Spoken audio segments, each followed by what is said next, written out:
ଦେଖନ୍ତୁ ସାଙ୍ଗମାନେ କେତେ ମାଛ ଥରକେ ଆସିଛି। ଏମିତି ଆସିଥିଲୁ ମାଛ ଦେଖିଲୁ, ସାଙ୍ଗେ ସାଙ୍ଗେ ଯାଇ ଜାଲ ନେଇ ଆସିଲୁ। ଥରକେ ଆମେ ଜାଲ ଫିଙ୍ଗିଲୁ, ଏକା ଥରକେ କେଜିଏ 1.5 କେଜି ମାଛ ଆସିଛି। ମାଛ ନା କଣ ଆମେ ଜାଣିନୁ, ବଟ୍ ମାଛ ବହୁତ। ଦେଖନ୍ତୁ ପୁରା ଜାଲ ଭରି ଯାଇଛି, ପ୍ରବଳ ମାଛ ଏଠି।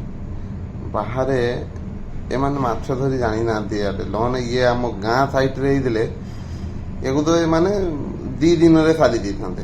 ଏପଟେ ମାଛ କେହି ସେମିତି ଧରନ୍ତିନି, ବଟ୍ ଜାଣିନାହାନ୍ତି। ଧରନ୍ତି ବଟ୍ ଏମିତି ଜାଲ ଫୋପାଡ଼ି ଜାଣିନାହାନ୍ତି। ଘର ସାଇଡରେ, ଗାଁ ସାଇଡରେ ହେଲେ ଏମାନେ 1-2ଟା ଦିନରେ ଏମାନେ ପୁରା ମାଛ ସାରିଦେବେ, ପୁରା ଗାଁ ସାରା ଲୋକ ସାରିଦେବେ। ଦେଖନ୍ତୁ ପୁରା ଜାଲରେ କେମିତି ଲାଗି ଯାଇଛି।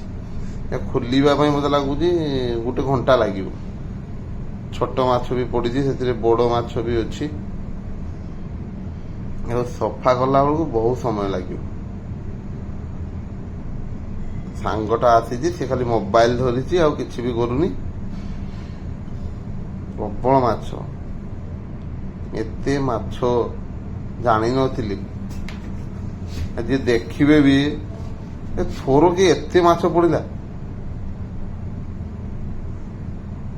ଛୋଟ ମାଛଟା ଅଧିକା ରହିଛି, ବଡ ମାଛ ରହୁଛି କିନ୍ତୁ ଛୋଟ ମାଛଟା ଅଧିକା ରହୁଛି ସେଥିରେ। କଣ ଏ ମାଛ କୁହାଯାଏ ନା ଜାଣିନୁ। ଥରକେ ଏତେ ମାଛ ପଡିବ ମୁଁ ଭାବିନଥିଲି।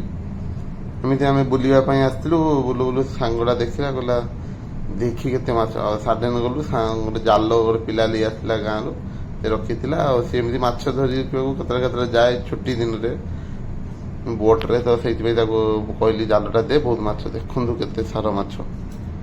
ଏମିତି 1 ଘଣ୍ଟା ରହିଲେ